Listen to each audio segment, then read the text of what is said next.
บ่มีสร้างเลยนางเขาเช็ดได้นางนี่บ่นี่ไงเราไปทำสร้างบ้านทุกอย่างไปไหมไปทำให้เขาเนี่ยไปจ้างกันจะเรา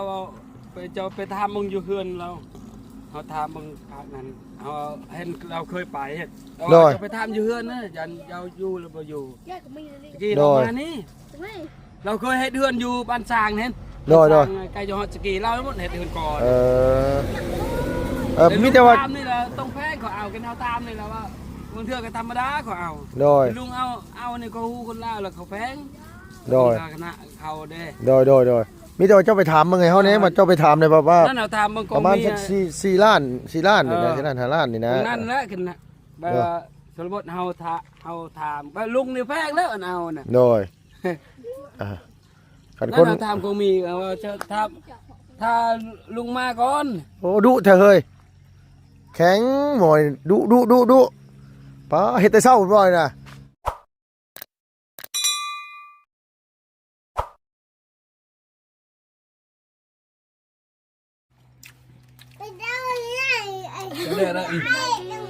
โดยสวัสดีเด้อเจ้าโดยได้ยังจ้าลูกหลานนะใช่อัวยังอัวมูโดยอาบน้ำกันเพื่อสุขคนนะว่านี่นะเบิ่งสภาพยังบ่มีไผอาบเลยนะเบิ่งนี่นะผู้นี้นี่ไหลไปปันน้ำพี่น้องเอ้ยเว้าไปเลยอาบก็ว่าอาบชุดเก่าแต่เมื่อวานนี่ค่อยไปอยากเปลี่ยนเนาะอาบแล้วก็ใส่ชุดเก่าบ่โอ้โดยชุดเก่าอ่ะหรือชุดบ้าชุดเก่าได้ใส่ชุดใหม่ใส่เสื้อแขนยาวตัวเก่าชุดลายฮะลุงมีชุดลายบ่ก็บ่ลายดอกลูกล่ะบ่มีไผซักให้เต็มตะกร้า3ตะกร้าลายก็คือกันบ่อันนั้นบ่ซักเหรอซักอยู่แต่บ่อยากใส่มันเปื้อนน่ะเฮาใส่แล้วมันเปื้อนใส่ชุดเก่าเฮาซักเลยเพราะว่าเฮาซักมื้อนี้แล้วเฮาก็นุ่งบ่อื่นบ่ไปทางให้บ่มื้อนี้ไปบ่ไปหมอยังใกล้สิแล้วยังโอ้ยแล้วอยู่หามือไปทางจักคนน่ะเดียวผู้เดียวอยู่ไสนี่ลุงเมียเอาลูกเดือนคือผู้ซื้อมาหลายกว่านี้เนี่ยอัวน่ะบ่มีเงินไปซื้อของน้าบ่าวกินของน้าบ่าวน้าบ่าวซื้อมาซ้ำนี่ก็ก็แก้วกึ่งกับอันแจ่วบักเผ็ดกับอันว่าบักหมี่ต้มพี่น้องเอ้ยกินง่ายอยู่ง่ายดีเลยลูกหลานนี่คักอีหลีเหรอสบายดีแบบนี้เอาบัดลูกกับลูกไปพร้อมกันเดี๋ยวเนาะเอาลูกมาเลยเฮ้ยเอาสวัสดีเด้อนังเด้อเด้อบ่ได้ไปใส่บ้องมื้อนี้นะบ่ได้ไปใส่เนาะปีแล้วบ่ได้ไปใส่เดี๋ยวมื้อนี้สิพามือเฮือนอยู่โดยผมไปทอดกล้วยแล้วสิไปเอาไปซักเสื้อผ้าให้แล้วจ้างซักเสื้อผ้า3-4 คนอยู่ตัวบ่จ้างก็ได้ร้านซักให้ร้านใจดีลุงซื้ออาหารให้ร้านกินทุกมื้อกินบ่ข้าวปุ้นเสร็จข้าวปุ้นนี่กินบ่ข้าวปุ้นบ่มีแห้งมากกินบ่มากบ่ก็มีตัวบ่มากแบบโอ้ยอย่าแต่ปูฮู้เข้าติดปากน้ำก็บ่อาบโอ้เนาะใช้ไปยามได้ครับนะยามแล้วถึกบ่เฮ้ยมองเขาใส่ก็บ่ถึกบ่เขาบอกอยู่นะมันมากินกระปูหนูนี่น่ะมันบ่มากินหามันเอากระปูใส่ในมันถึกขึ้นกระปูอ่ะว่าสิได้มาหาแล้วจอบกล้วยบ่ใช้ยังใช้มันต้นบ่ใช้กล้วยใส่กล้วยน่ะใส่แป๊บเดียวก็มากินได้พ่อใส่แป๊บเดียวมากินได้ครับว่าโอ้ยเอาสบายดีได้พ่อเด้อยามมื้อเช้ามากินก็บ่รันครับจักซ้ำได้มากินก็ยังบ่รันกลับก็ได้โอ้ยแล้วปานนั้นคองอยากได้กินขั่วหนูเพิ่นว่าโอ้ก็แล้วหานั่นแล้วเนาะกินข้าวยังเช้านี่ตัวกินยังอ๋อจากอาจารย์นี่จากขนมบ้านตัวเอิ้นแม่แก้ว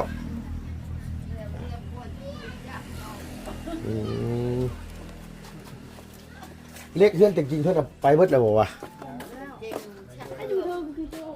จริงๆเครื่องเมาะ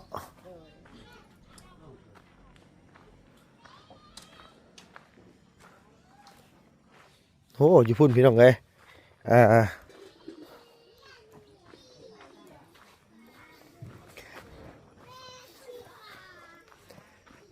อันนี้ก็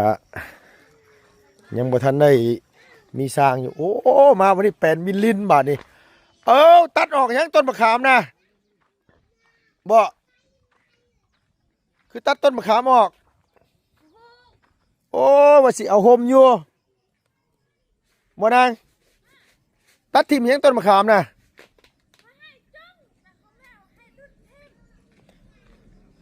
ไผดูดทิ่มนะ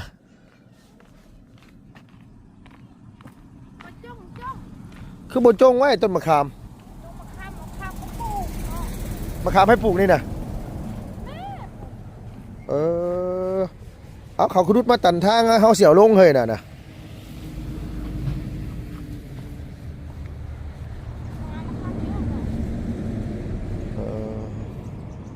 บอกก็เอาลงได้อยี่ดอกมีแต่ว่าวายกับวายเขาเจ้าคือไทยออกวายนะนี่ยังวะมันคือฮักแล้วใช่นะฮักบ่นะจะไปจับมันนะเฮ้ยมันต่ำมือเอานะวายนี่ปลูกบ่นะยังบ่ได้ฮะ เห็บนะถึกมือนะ นี่กุ๊กขามตัวใหญ่นี่หูจง เนาะกุ๊กขามกุ๊กใหญ่นี่บอกให้จงมันคือบ่จงไว้ป่ะโอ้ยเดาดิดอมาคำหวานมานะ 500,000ไปจ้างแล้วลูก ฮะ ไปจ้างแล้ว500,000 500,000นะนี่นะน้อยเดียว500,000ค่อยอันนั้นค่อยลกซื่อๆนี่ถ้าเฮ็ดให้อันแท่งนะลูก แม่นเนาะเฮ้ยเนาะน้ำมันขึ้นเนาะน้ำมันแพงเนาะแม่นดีเด้อพี่น้อง ค เอ้ย นน่ะเขาบอกอันนั้นเลยเขายันรถเขาเพเลยเขาดูดต่อ รุดต่อนั้นมันรุดบ่ได้ต่อนั้นน่ะ ได้ แม่นต่อนั้นมันรุดบ่ได้คันว่ามันเป็นต้นแบบนั้นเขารุดได้แต่ต้นน่ะ ต กุ๊ อก น ขาม มันแห้งๆมันแข็ง เลิกเกิดเป็นเลยฮะ นี่เฮ็ดบ่นี้เลยห้องน้ำบ่ นะเอามองนี่แล้วนี่ นี่นักบนนี่3-4กบนะทางยังบงทางมะขาม ต้มขามดิบ่มีสร้างเลยนะเขาเช็ดได้ทางนี่บ่ นี่ให้อายเราไปทำช่างกันทุกอย่าง ไปไหมไปถามให้เขาเนี่ย ไปจ้างกันจะเราเอาไปทำมึงอยู่เฮือนเราเขาทำมึงภาคนั้นเขาเห็นเราเคยไปเห็นเราจะไปทำอยู่เฮือนนะยันเราอยู่หรือบ่อยู่ แยกก็มีเลย กี่เรามานี่ ไม่ เราเคยให้เฮือนอยู่บ้านสร้างเห็น โดย ไกลจังหวัดสกีเราทั้งหมดเห็นเฮือนก่อน มีแต่ว่า ตามนี่แหละต้องแพงเขาเอากันเอาตามนี่แหละว่าบางเทื่อก็ธรรมดาเขาเอา โดย ลุงเอานี่ก็ฮู้คนลาวแล้วเขาแพง โดย คณะเขาเด้ โดยมีแต่ว่าเจ้าไปถามมึงไงเขาเนี่ยมันเจ้าไปถามเลยว่า นั่นเอาทำบางก ประมาณสัก4 ล้านนี่นะ4 ล้าน5 ล้านนี่นะ นั่นแหละขึ้นนะแบบว่าสมมติเฮาถามว่าลุงนี่แพงแล้วอันเอาน่ะ โดยขัน นั่ คน น เอาถามก็มีว่าจะถ้าลุงมาก่อน โอ้ดุเถอะเฮ้ยแข็งหมอยดุป้าเฮ็ดแต่เช้าบ่อยนะฮะเด็กเขาเจ้าไปเบิดบ่ลูกหลานเฮือนอยู่เฮือนเจ้าน่ะ เอาแต่ไปเอาเล็กใหญ่ เอาเด็กใหญ่ไปบ่ ลึกกว่านู้นนะลูก ฮะ ลึกกว่านู้น เอาเจ้าไปยามบ่แม่นบ่ไม่ แล้วเอาไปตั้งสิดาบ เจ้าสิไปถามน่ะบ่ ถ้าจะพาไปคงมีไปถามบ้าง ไม่เลยมึงให้เราไปทำเลยเนาะเราไปก็ยากแม่เราจะเอาในไปตั้งปะนะ เจ้าขี่รถไปถามแล้ว เขาถามให้เรามานี่เว้านำลุงเลย บ่เจ้าน่ะถามเรื่องราคาบอกว่าเฮ็ดห้องน้ำ2 เมตร 50 คูณ 2 เมตร 50แล้วสิเอาเท่าไหร่ค่าสร้างอย่างเดียวเครื่องอุปกรณ์ของเฮาหมดแล้วว่าสิ เราไปชม โดย 50มาแหละดูใหญ่ 2 เมตร 50 แม่น2 เมตร 2 เมตร 50 คูณ 2 เมตร 50โดยเสากับเสา2 เมตร 50นั่นแหละว่าง่ายว่า ขอหมดไม่จะมาเฮ็ดซื่อ แม่นเฮ้ยว่าง่ายว่าคันว่านั่นก็เรื่องเอ็มน้อยเดี๋ยวเขาซื้อมาเลี้ยงให้เองหรอกบ่ยากหรอกนะเครื่องดื่มนะโดย ที่เรามานี่ตลอดยันเราบ่เห็นเราบ่มายันเขาไปเฮ็ดเฮือนอยู่บ้านดงถึงเราบ่ได้เฮือนเจ้าไปตามมึงอยู่เฮือนอยู่แกงยางนะเฮาก็ถามกินนี่ล่ะว่าตามลุงมาก่อนหนึงถาม โดยเพราะว่าไปทำมันพอละน้อยแล้วพอไส้แล้วบ่ว่าง แล้วปลูกมันน่ะก็ก้นมันบ่ทันได้แล้วอยู่แล้วว่ะแต่เก่าก็มีแต่ให้พอลืมและเฮ็ดแต่เก่าน่ะ อันนี้แบบว่าเราว่าฟังเบิ่งลูกเอ้ยแล้วว่ามันยังบ่ว่างว่าซั่นว่าเอ้ยขมังเดี๋ยวนี้นะเนาะอุปกรณ์ก็มาเบิดแล้วบ่แม่นหยังดอกเงินก็ในกระเป๋าเฮาติมันสิเบิดฮะ อย่างอื่นเบิดก็บ่ปานใดดอกเงินในกระเป๋าเบิดนั่นติมันอุกใจ เอาเงินเน้นๆเนี่ยแม่โดตะตรงนี้เราหมดเห็ดแถวปันสางนี่เอิ้นก่อน โดยเออ ยันเขาบ่ได้วาง แต่เขาว่างก็ดีแล้ว ว่าเลี้ยงให้พวกเรา บ่ดังเสือกอันนั้นน่ะอ๋อปลดออกบ่อ๋อนึกว่าเขาเจ้าดุดไปเลยนะปลดโพดอกฉลอกเนาะพากันไปใส่พากันไปใส่ พากันไปทำซะฟังบัน ไอเลี้ยงกันไปไอแต่กินกันไปบ่โดยอยากจะพ่ออยู่รักเนาะเฮ้ยน้องน้ำมาซื้อเนาะบอกว่าให้เอาไว้กกมะขามกกนั่นมันบอกเอาไว้ซ้ำเนาะบอกว่าเอาห่มมันพอได้กินหมากมันเสียดายป่ะเสียดายก็เห็นไหมมันต้องแลกๆมานะเสียดายก็มันจำเป็นเนี่ยเสียต้นมะขามไปก็ได้ห้องน้ำมามันก็มีเนี่ยเปลี่ยนอะไรเห็นได้สะเนาะอาบได้น้ำเลยยังเอาตัวผมหักอาบน้ำมันเช้าบ่นะ ไม่ได้อาบน้ำแต่เช้า น้ำเช้าบ่อาบบ่ค่อยได้อาบสิตื่นมาก็ไม่เอาไงล้างหน้าล้างแปรงฟันแล้วก็ไปเฮ็ดเวียกมันก็บ่คุ้นเนาะ คุณไม่อาบแต่เช้า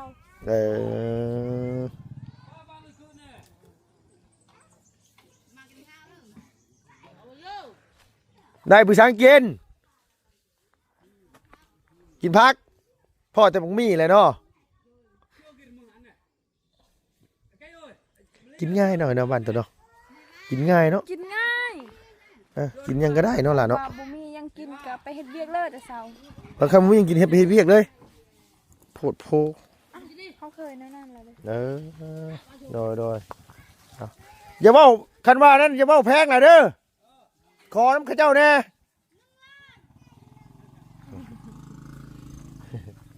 ยิงลาดเลยคันว่าลุดออกเลยกับแป้นหน่อยเนาะแต่ว่าคือเฮาเว้าน่ะตอนนั้นน่ะที่จริงน่ะจ้างลุดเลยก็ดีเนาะพอถึงแต่น้ำมันฉันได้ขึ้นนะลุดให้ตัวนะแต่น้ำมันบ่ทันได้ขึ้นน่ะจ้างลุดเลยมันก็สิดีกว่าตอนนี้เพราะตอนนี้เลยน้ำมันมันนั่นว่าแพงขึ้นแหละมันต้องแพงขึ้นแน่ๆเลยแหละพี่น้องเอ้ยมีหยังก็แพงทุกอย่างเลย เราเมื่อวานในเราว่าคันตะกี้3 ล้านเดี๋ยวนี้ขึ้นเป็น5-6 ล้านแล้ว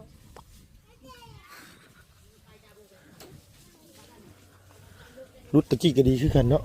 เอ้าก็มีฟังนี่กันดินชื่อเจ้าบ่สิอ้ายเจ้าไปทางนะ บ่นี่อยู่ลุ่มนี่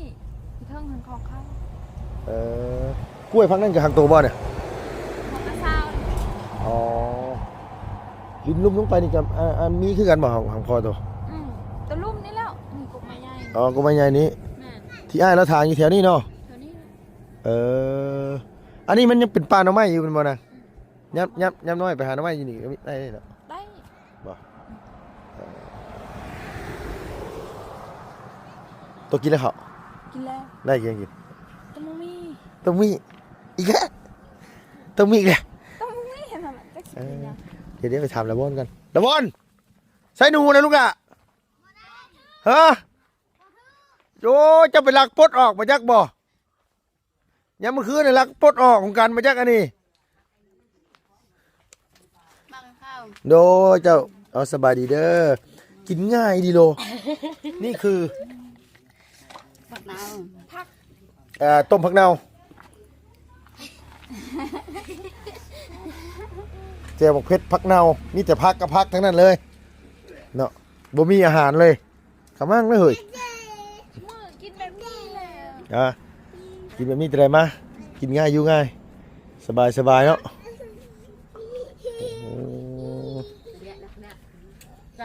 ยังไม่ทันกินข้าวเช้าอยู่เลยเขากันนะมิแต่ว่าเขาสิเมื่อเฮ็ดกินอยู่เพื่อนพอแล้วถ่ายหลานมาก่อน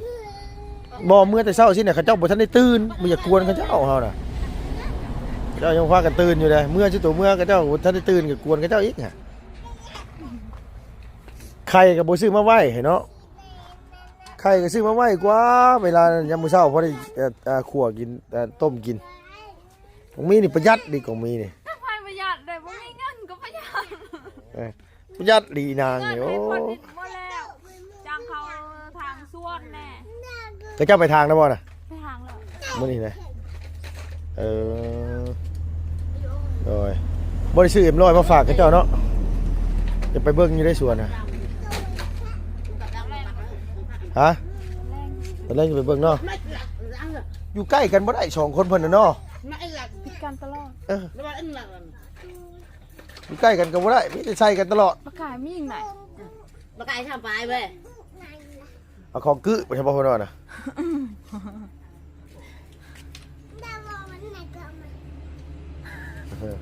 นกแปลงนะจ๊ะ ลุงบอกอยู่ว่าให้ใส่มะกล้วยอันมันใส่อันนี้ลุงบอกอยู่ใส่กระปูมันยังกินนะหนูน่ะตัวหนูใส่กระปูได้กินกระปูแต่ว่าเจ้าไปเคยไปใส่ทางนี้มันบ่ค่อยถึกบ่ล่ะใส่ทางไหนมันถึกแต่ก็ nước về xong này cái dép ส่วนมัน ส่วนมาก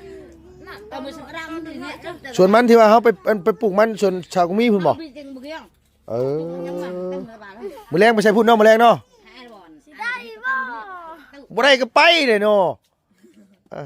บ่สิได้บ่ว่าซั่นว่าพี่น้องเอ้ยบ่ได้ก็ไป คนมาแล้วเด้ ฮะ มันทุกคนมาแล้วเด้ เอาใส่ทางข้างๆมันบ่ได้บ่นางใส่ข้างสวนมันบ่ได้บ่ล่ะบ่ล่ะบอล đại đại đại mà cả ว่าสิได้ขัวหนูอยู่ในโมเมนต์ซ้ำพี่น้องเอ้ย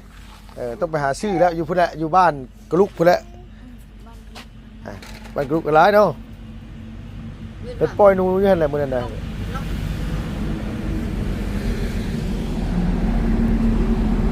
ยังบ่ทันได้แล้วอยู่พุ่น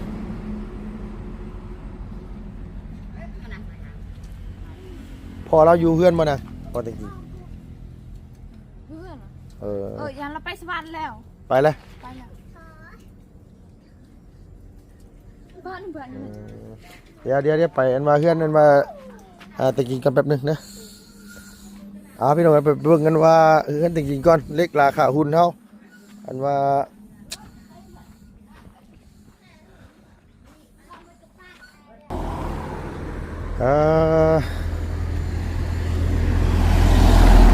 อันนี้กล้วยเนาะพี่เนาะเพิ่นนำมาขายแคมทาง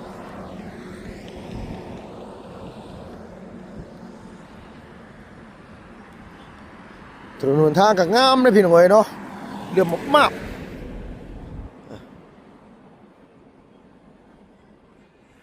เอาเฮ็ดหยังซุ่มหัวกันเฮ็ดหยังกันน่ะเมื่อนั้นคือเห็นพ่อใหญ่น้อยอันว่ากอยปูนเอามือบ่มื้อนั้นพ่อใหญ่น้อยเอากอยปูนมาน่ะเอาเก็บไว้ให้เราไว้เราใช้ว่าสิซื้อมาอยู่อันนึงอันว่านั่นอยู่เอาสบายดีป้าลุงนู้สบายดีทุจ้าดูงามๆทุจ้างามๆพ่อเจ้าไปใส่อะไรพ่อเจ้าน่ะบ่พ่อเจ้าไปใส่ไปสวรรค์แล้วกินแล้วข้าวจ้าอะไรได้ยังกินอ่ะจะได้กินข้าว เป็นมุ้ง อ๋อ เป็นมัน10,000โดยเอาอันว่าเอื้อยมานี่เนี่ยอันเล็กนั่นตัวใหญ่นั่นเขาเอาไปเบิดเลยเนาะ ไปมาแล้ว อันตัวน้อยนี่เขาเชื่อไปน้ำหลังบ่ดีวันนี้ได้ เขาไม่ได้ไป เขามาเชื่อมพี่เลย เลย อ๋อเขามาวางพี่เลยเนาะอ๋อ มืออื่นละหอดเลยเราเบา มื้ออื่นสิแล้ว เลย แล้วเอาสิแกมาพี่ เลย พอดีว่าทางอ้ายเพิ่นฝากเงินมาเพิ่มพี่น้องเอ้ยเพิ่มมันว่าสินี่แหละสิซื้อหลังคาไหนคือน้องจริงๆนี่หลังใหญ่ช่ำบ่รู้ว่าสิเบิดเท่าใดหลังคานี่เบิดหลายแน่ๆเงินจริงๆนี่เพราะว่าทุกอย่างของแพงเบิดซุมื้อนี้เนาะ เลย ของก็แพงพี่น้องเอ้ย ขัดพันบริซอยกับแบบ นะ มันขึ้นชิได้เราเขื่อน คือสิได้บ่ถ้าสมมุติว่าอ้ายแล้วซอยแต่หลังคาก็บ่เป็นหยังแล้ววะ มันเป็นยัง ได้หลังคาก็ดีใจได้เนาะ เลย อันว่าก่อเนี่ยก็จะก่อขึ้นตามหลังเนาะ เลย จ้างเขาเจ้าก่อขึ้นเพราะว่ามันต้องมีวงกบตัวนี้ก็ยังเว้าบ่ได้พี่น้องเอ้ยก็คันว่าไล่เบิดนี่ก็โอ้ยสาธุแหละเนาะพี่น้องให้น้อยแล้วไปนั่นแหละ ไปแล้วไปสาวนะ ออกไปมื้อเช้านี้ เลย เบิดแล้วบ่ไกลแล้วเบิดสุโตนะ มดแล้วเวียดโทรให้ไปซื้อชอกซื้อไก่ให้เรา อ๋อเวียดอันว่าโทรให้ไปหาซอกซื้อไก่มาให้เวียด เลยเลยไก่กินนี่ไก่ต้ม ไก่ต้ม เจ้าบ่เคยต้มให้ข่อยกินอีกเที่ย โอ้ โอ้หยอกชื่อได้เป็นจริงๆเลยมามื้อหน้าบัดย่อต้มไก่มาบ่แม่นแนวเด้อเฮ้ยโอ้หยอกชื่อก็ได้กินดีผู้ไวได้เนาะ มันเป็นยัง เนาะน่ะเนาะ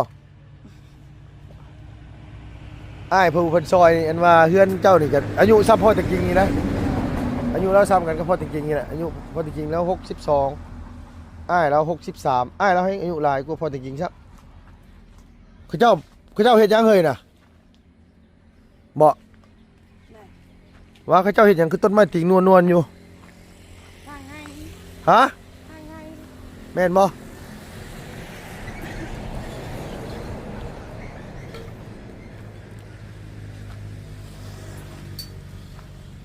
คนจ้างเขาทาง โอ้นี่บ่ที่ว่าน้องเจ้าอ้ายเจ้ามาทางน่ะ โดย อ๋อทางนี้เนาะ โดยในพอดีเขาทาง เอาทางให้นี่ทางแบบนี้บ่ โดย เออ เอาทางแต่พุ่นก่อนแล้วมาพี่ โดย ทางนี้แล้วก็ไปพุ่นเลย อ๋ออันนี้ก็ดินประตูอันนี้ก็ โดย ฟังนี่ก็ดินประตูกันเนาะ แมน โอ้โดยเพิ่นทางให้สินี่คันเพิ่นจูดนี่หน่อไม้ขึ้นหลายเด้อเนาะ ขึ้น แต่เก่าละขึ้นหลายเด้อเนาะเอออ๋อเพิ่นมาเพิ่นทางให้เพิ่นมาทางใกล้ๆนี้สินะกองมีคือมาทางอยู่หม่องนี้กองมีว่ะ เขาว่าเขามันบ่งามเด่นตัวนี้ ฮะ ลิหินลาย อ๋ออันนี้เพิ่น อันนี้แหละเพิ่นสิปลูกกล้วย อ๋อโดย ใส่ข้าวน้อยนึงใส่ข้าวเบื้องเด่นตัวงามนี่ โดยแล้วก็ทั้งนี้น่ะสิปลูกกล้วยไปอันตัวลุ่มมันกล้วยป่าบ่หรือกล้วยธรรมชาตินี่กล้วย กล้วยธรรมชาตินี่กล้วย กล้วยน้ำว้าเฮานี่เนาะ โดย เขาเอิ้นอยู่พี่เอิ้นกล้วยยังไงที่อันว่าแม่ตะกินขายอันแม่จะดีขายอยู่นะ พัตนี่เราทางเอิญ เออ คนลาวเขาเอิญกล้วยน้ำบ่ แม่นกล้วยน้ำคนเราเอิ้นกล้วยน้ำอันนี้นี่กล้วยหอมบ่นี่นะ กล้วยหอม กล้วยหอมเนาะ ได้ เออโดย เครือตอนนั้นยังบ่ทันแก่ช่อง3 ปีให้ลุงมากิน ใส่ ตอน เออโดยพี่น้องเอ้ อัน ย นี้ เนาะ ก็ดีใจเติบแล้วคนซอยทำเดียว เออโดย ดีใจจนบ่ ใช่ลูกล่ะ อันละ ชั่วอาจารย์แก้ว ใช้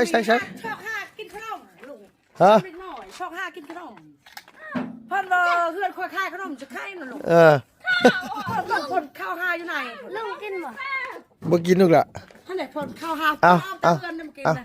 เอาตัวไหนกินนี่เอาจ้านี่เอาจ้านี่เอาขนมบ่มีหรอกมันจะเพื่อนเราบ่ได้ขายขนมเนาะ หน่อยไอ้ทางเดียวกูมีว่าห้ากินขนม ยากใช่ปะเขาก็ไม่ได้ซื้อมาฝากซะ ชามเล็กน้อย ขนมแบบนี้แซ่บ อ๋อขนมปี๊บนะ นี่ขนมแบบนี้ ขนมปี๊บเขาเอิ้นน่ะขนมปี๊บมันนี่นะขนมปี๊บขนมปี๊บ ในมะขาม อันนี้เขาเอิ้นขนมมะขามขนมปี๊บส่วนหลายเอามาจากฝั่งไทยพุ่นอันนี้นะมันเป็นขนมเวียดนี่เลยอันนี้ขนมปี๊บ อันนี้เราพอจะเจงว่าโอ้ยเกรงใจเราดำเมียเราให้เฮือนชานท่านบาชิได้กับมุ่งชักซีเก้าเขาแบบเบิ่งก่อน โดยตัวเก่านะมันเก่าอันนี้เลยใช้กระป๋อมนั่นล่ะมันแล่นหนี้เลยว่าให้กันฟังอย่างนั้นคันมันแล่นหนี้เลยบ่โดยกินข้าวปุ้นมั้ยกินมั้ยข้าวปุ้นเฮ็ดข้าวปุ้นกินแล้วโดยไผพยายามมื้อเช้านี่ลูกอะบ่น้อยเจ้าบ่พยายามเองครับนะกรับน่ะพยายามเองแล้วตัวมันไปลอยป้อยอันนูกันตัวไปก้อนตัวไปลอยป้อยนูกันเฮ็ดหยังอ่ะน่ะบ่เนาะโมแม่นนะลูกอ้าวมันนั่นนะเด้ ฮะ มันมาทึกซื่อ บ่แม่นน่ะตัวไปลอยป้อย ตอนนี้เอาไว้ให้ลุงมา โมแม่นนะลุงนะมันมาทึกอีนี่ ใส่กล้วยนะ 30 โอ้ ปี4 ปีน่ะ หมากงามดีแล้วเนาะคัน เรื่องแล้ว บ่คันเฮาสิมาบ้านเนี่ยจังตัดมันเด้อ โดย เฮาสิมาบ้านเฮาสิเอามื่อฝากกันว่าอีนางน้อยอยู่บ้าน โดย อันนั้นมักแท้ๆเลยพี่น้องเพิ่นมักกินกล้วยนี่น้องเน่ๆเพิ่นมักกินกล้วยนี่อยู่บ้านฮะเพิ่นมักกินแห้งเนาะผู้หญิงลูกสาวผู้เดียวลุงมีลูกผู้เดียวเลยลูกเอ้ยมีหญิงซ้ำนี่แหละจักปีหน้านี่น่ะ 3 ปี แม่นนั่นก็3 ปีปลาย แต่มันก็ตัวน้อย เออโดยเตี้ย มีลูกผู้เดียวแหละเอ้าช่วงหนึงคือเห็นมันเป็นหมากมันไปสิเบิดละหมากมันน่ะ มันเป็นหมากมันเป็นดอกแบบนี้ซื่อ มันก็เป็นมันนี่แหละหมากมันเคยเอิ้นหมากมันแหละนี่แหละ ๆเขากินกันลุง กินเวลามัน หมากมัน อันนี้ นี่เด้มันสุกเลยเนี่ย เนี่ยพี่กล้าสยา โอ้ยนี่มันบ่เป็นในแล้วนี่น่ะมันบ่เป็ กิ น นบ่ ฮะบอกคันมันใหญ่เขาก็กินแต่ว่ามันอยู่เมืองนอกน่ะมันใหญ่หมากมัน แต่ว่าลุงว่ามันย่านมันเป็นโตกระยาวมันบ่เป็นน้ำลายมันบ่ บ่อันเดียวก็แบบนี้แหละอันนี้ก็อันนี้แหละแบบนี้แหละอัน เบิ่งนี่มันแตกเอง ได้ เป็นหมาก เอามาปลูกไว้บ่นี่น่ะ แล้วก็ต้นทางก็ขุดออกไปเลย ฮะเอาสมมุติว่าเพิ่นเฮ็ดหนทางใหม่นี่เฮือนเจ้ามันบ่จ่อเพิ่นบ่นี่ถามหน่อย ก็บ่ฮู้ให้ทั้งนั้น เออ ให้พัวได้รถแล้วพัวเอาทออยู่แสดนใช่ทั้งนั้นนี่ ไอ้น้องนะลูกหล่ะไอ้น้อง ตาบ้านเด้อมาลงคล้ายๆทางฮอดบ่ ฮะ ฮอดเฮือนนี่ เอาเพิ่นให้ยับเอาอีก5 เมตรพุ่นได้เออ 3 เมตรไปก็เอาตรงนี้มันก็กว่าละฮอดพุ่นแล้วเนาะ ก็จากหันมาพี่ก็เกือบแล้ว5 เมตรนะฮอดพี่แล้ว ก็ไม่ แล้วเฮือนเอา เด้อเพิ่นบ่ได้เฮ็ดง่ายดอกตะกะแตนบ่ แม่น ลายอยู่บ่อยู่พี่ลายบ่มีลายอยู่ การ เอาบ่คันไปก้านบ่เขาได้กินอยู่บ่ ไปการก็ได้กินอยู่ ก้านทางไหนเอ่ยน่ะบ่ก็มี แต่ชวนคงมีนะ เท่าสวนเท่าคนทางนี่ ยามฝนตกสิเนาะ ยามพนต้น ยามมันน่ะ การเที่ยวย ามเข้า นั่นลุงบ่เมียเพิ่นที่ช่วยเหลือเฮือนฮะเฮือนน้องนี่กันเมียเราก็ยังนุ่มเนาะ ฮะ เมียเรา เมียไผ เมียที่ปลูกว่าช่วยเหลือเฮือนน้องนี่ ลูกหมู กินนุ่มหรือว่าหยังนะ ยังนุ่ม ยังนุ่ม เลย บ่ลุงบ่ฮู้เอื้อยแล้วน่ะบ่ลุงบ่เคยคุยจักเทื่อลุงบ่เคยคุยกับเอื้อยจักเทื่อแต่ว่าอ้ายน่ะลุงเคยคุยลุงเคยเห็นหน้าเราสิซ้ำพอจริงๆนี่แหละแต่ว่าเมียนั่นน่ะบ่เคยเห็นก็สิซ้ำรุ่นเดียวกันกับเราแหละเมียเอาก็ลุงก็บ่ได้ถามว่าเรามีเมียมีลูกจักคนนะ เลย บ่ได้ถามเราตอนนั้นน่ะแต่เพิ่นนั้นใจดี เลย อ้ายแล้วใจดีเนาะสำหรับมาแล้ว พอจริงเบาแม่จริง